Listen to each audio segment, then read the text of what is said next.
Good evening all of you. मैं आज muscular system पर पूछे जाने वाले कुछ महत्वपूर्ण प्रश्न आपके सामने लेके आया हूं।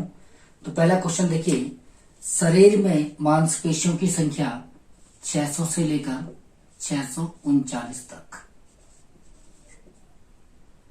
मांसपेशियों के प्रकार हैं, 3 प्रकार की मांसपेशी होती है, वॉलंटरी, इनवॉलंटरी और कार्डियक। मांसपेशियों की बीमारी को कहते हैं myopathy. Phasic, somatic, skeletal, striated muscles कहते हैं वॉलंटरी मसल्स को।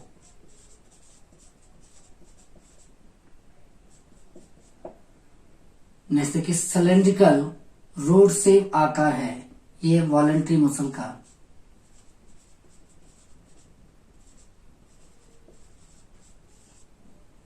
मसल फाइबर या मसल सेल के बंडल को कहते हैं फेसिकल। एंडोमाइशियम उत्तक पाया जाता है, ये मसल फाइबर में पाया जाता है।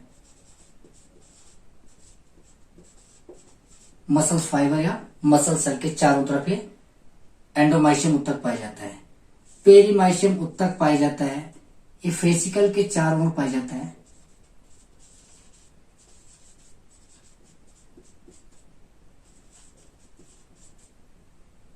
फेसिकल के बंडल को कहते हैं, फेसिकल का जो बंडल होता है इसे कहते हैं मसल। एक मसल जो बनती है पूरे फेसिकल के बंडल से बनती है। मसल के चारों ओर उत्तक पाया जाता है, इसके चारों ओर पाया जाता है एपीमाइशियम। टेंडन के रूप में परिवर्तित उत्तक, यानी टेंडन के रूप में कौन सा उत्तक परिवर्तित होता है उसे कहते हैं एपीमाइशियम। मसल और बोन को जोड़ के रखता है, इसे कहते हैं टेंडन। मसल और मसल को जोड़ के रखता है सेलेक्शोर। और बोन के जोड़ को हम कहते हैं लिगामेंट। फेसिकल के बंडल को जोड़कर रखता है, यानी बहुत सारे फेसिकल के जो बंडल होते हैं उन्हें जोड़ के रखता है आपका फेशिया। मसल फाइबर की लंबाई होती है, तो इसकी लंबाई लगभग 10 माइक्रोमीटर से 100 माइक्रोमीटर तक होती है। नेक्स्ट देखिए, मसल सेल के अंदर एनर्जी स्टोर रहती है, तो ये होती है मायोग्लोबिन।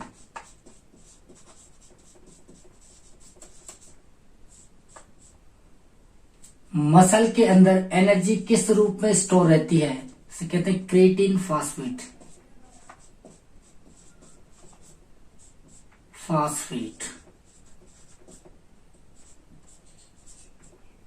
नेक्स्ट देखिए, मसल के अंदर O2 स्टोर रहती है, तो ये मायोग्लोबिन में स्टोर रहती है। मायोग्लोबिन जो रेड कलर का पिगमेंट होता है उसके अंदर O2 स्टोर रहती है।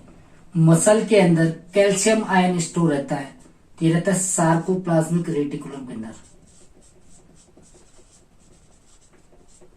रेटिकुलम। मायोफाइबर्स पाए जाते हैं सार्कोप्लाज्म में। मायोफाइबर्स की लंबाई होती है 1 माइक्रोमीटर से 2 माइक्रोमीटर तक। एक्टिन और मायोसिन फिलामेंट होते हैं, ये मायोफाइबर्स के अंदर होते हैं। मायोसिन है, मायोसिन थिक फिलामेंट कहलाता है। एक्टिन है, एक्टिन आपका थिन फिलामेंट कहलाता है।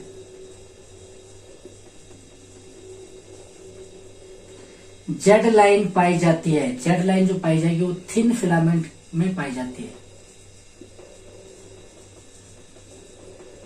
एम लाइन पाई जाती है, एन लाइन को हेंसन लाइन भी कहते हैं, ये पाई जाएगी आपकी थिक फिलामेंट के अंदर।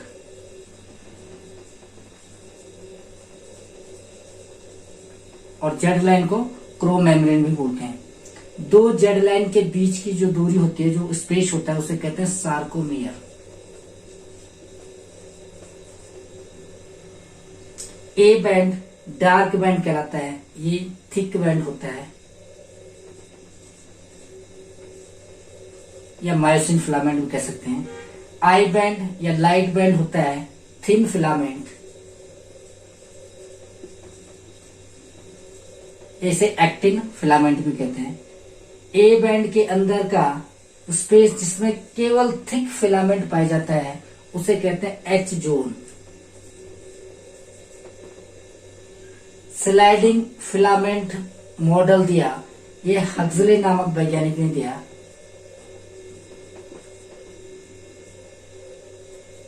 न्यूरॉन सेल और मसल के बीच का गैप कहलाता है मस्कुलर न्यूरोमस्कुलर जंक्शन।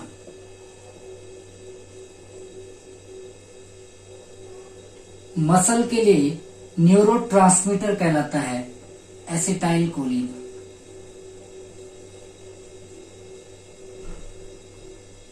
ट्रोपोनिन और ट्रोपोमायोसिन पाए जाते हैं एक्टिन फिलामेंट में।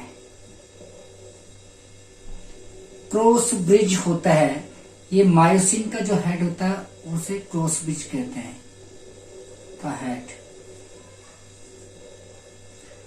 स्पिंडल शेप होता है इनवॉलेंट्री मसल का।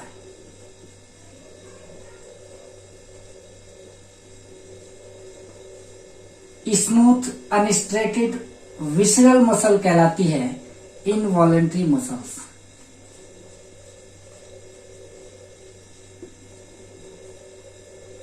शरीर के अंतरांगों में पाई जाने वाली मसल इनवॉलेंट्री।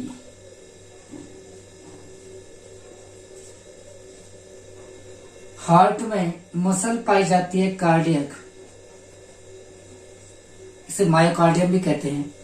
संरचना में वॉलेंट्री और कार्य के आधार पर इनवॉलेंट्री, यानी दिखने में वॉलेंट्री की तरह दिखती है और इसका जो फंक्शन होता है इनवॉलेंट्री की तरह होता है, कहलाती है कार्डियक मसल। किस मसल में मसल फाइबर शाखाओं में होते हैं यानी ब्रांच होती है? कार्डियक मसल में। इंटरकैलेटेड डिस्क और डेस्मोसोम होते हैं कार्डियक मसल में। मांसपेशियों में जीवन पर्यंत बनाए रखी जा सकने वाली दृढ़ता की मात्रा मसल टोन।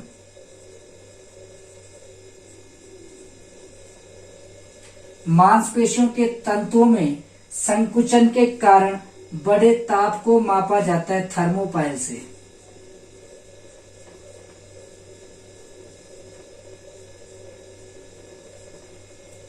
शरीर के कुल भार का मांसपेशियों का भार होता है 40 से लेकर 50%।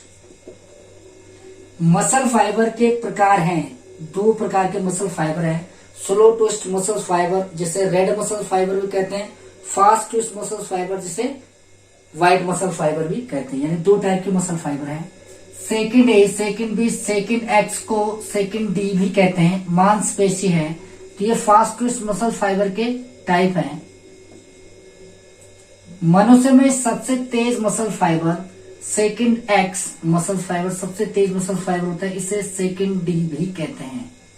कभी कभी क्वेश्चन में पूछा जाता है किसी पेशी की संकार्य क्षमता निर्भर करती है उसकी ऊतक गुणवत्ता पे, यानी टिश्यू की क्वालिटी पे।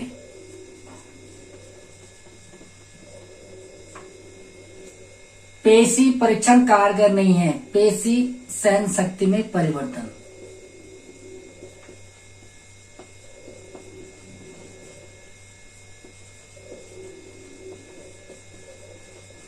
पेशी सहन शक्ति में अगर परिवर्तन हो जाए तो कारगर नहीं होता परीक्षण। कौन सी प्रोटीन 50 से 55% तक मांसपेशियों में पाई जाती है? मायोसिन। आइसोटोनिक कॉन्ट्रैक्शन में मांसपेशी होती है छोटी हो जाती है। आइसोमेट्रिक कॉन्ट्रैक्शन में मांसपेशी का आकार अपरिवर्तित होता है, यानी मांसपेशी की लंबाई कम नहीं होती है लेकिन तनाव फिर भी बना रहता है। पेशियों की कार्यात्मक इकाई सार्कोमियर। पेशी निर्माण करने वाली कोशिकाएं मायोब्लास्ट। हैवीवेट के बाद पेशी मात्रा की वृद्धि मस्कुलर हाइपरट्रोफी।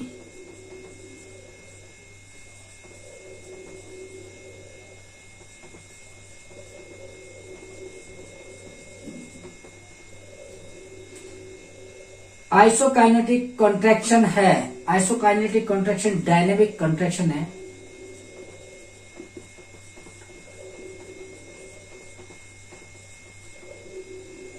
प्राइम मूवर मांसपेशी होती है, ये एगोनिस्ट मांसपेशी होती है। सर्वाधिक पेशी पाई जाती है पीठ में। किस विधि से मांसपेशी रेशे का पता लगाया जाता है? ये लगाया जाता है बायोप्सी के द्वारा। मांसपेशी किस तत्व की कमी से कमजोर होती है? पोटेशियम। पेशी कार्य क्षमता का अध्ययन ये कहलाता है अंगोग्राफ। इसे इंगोग्राफ भी कहते हैं।